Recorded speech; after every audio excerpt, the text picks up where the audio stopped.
In a small, serene village nestled by a flowing river lived a man named Kale. He was the headman of the village, and though he had plenty, his heart was never content. Kale was known far and wide for his insatiable greed. He owned vast fields, a large house, and more gold than he could ever spend, yet he always craved more. His eyes would constantly scan the village, looking for opportunities to increase his wealth, often at the expense of the poor villagers who trusted him. One day, an old traveler, weary from his long journey, arrived in the village. He carried nothing but a simple cloth bag and a wooden staff. Seeking a place to rest, he approached the headman's grand house. Kel, seeing the traveler's simple attire, was about to turn him away, but then he noticed a peculiar glint from the traveler's bag. Curiosity, fueled by his greed, got the better of him. "What brings you to my humble village, old man?" Kel asked, his voice dripping with false sweetness. The traveler, whose name was Elara, smiled a gentle, knowing smile.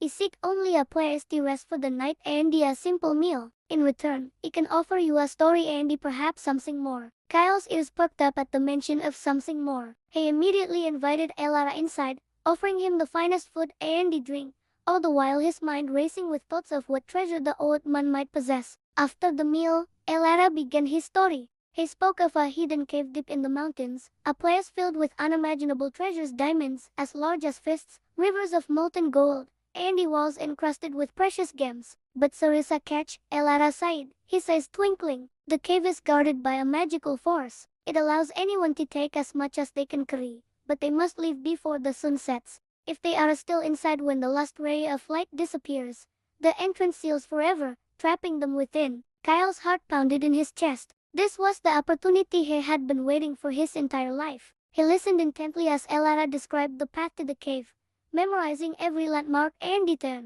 He barely slept at night, his dreams filled with mountains of gold and jewels. He couldn't wait for the dawn. The next morning, Kale bid a hasty farewell to Elara, barely thanking him for the information. He packed several large sacks, a sturdy shovel, and he set off towards the mountains, his heart burning with avarice. He followed Elara's directions perfectly, and just as described, he found the hidden entrance to the cave, concealed behind a waterfall. As Kale stepped inside, his jaw dropped. The sight was more magnificent than anything he had ever imagined. The cave glittered and glowed with the light of 1,000 gems.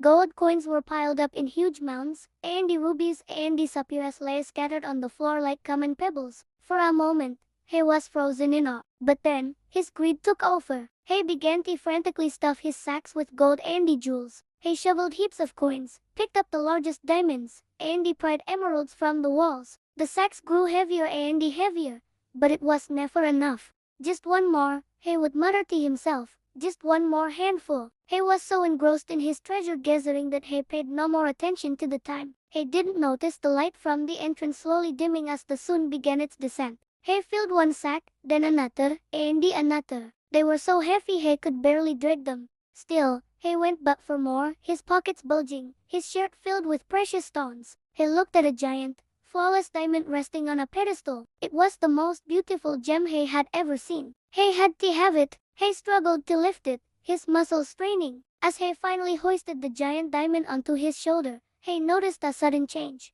The brilliant light of the cave was fading, replaced by a deep, ominous shadow. He looked towards the entrance and he saw with horror that the waterfall outside was turning to solid rock. The last sliver of sunlight was disappearing from the horizon. Panic seized him. He dropped the giant diamond and he tried to run towards the entrance, but his sacks were too heavy. They dragged him down, slowing his every step. He abandoned one sack, then another, his precious treasures now feeling like lead weights. He scrambled, desperate and terrified, towards the closing gap, but it was too late. With a deafening boom, the entrance sealed completely, plunging the cave into absolute darkness. Kale was trapped. He screamed, his voice echoing in the vast, silent cavern. He beat his fists against the cold, unmoving rock until they were raw and bleeding. He was surrounded by more wealth than 10 kings could ever possess, but it was all worthless. He couldn't eat the gold or drink the diamonds. In his blind greed, he had ignored the one crucial rule. He had wanted it all, and in the end,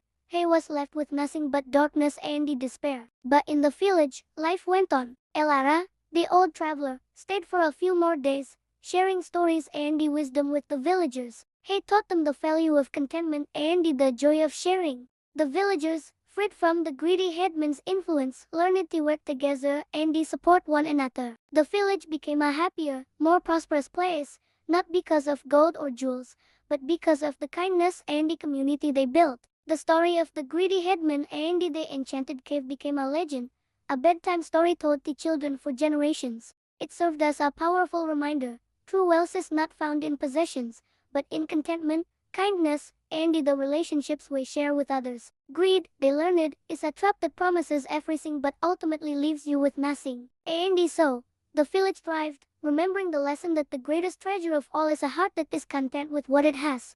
Thank you for watching. I hope you enjoyed this story. Don't forget to like and subscribe for more life lessons and stories. See you next time.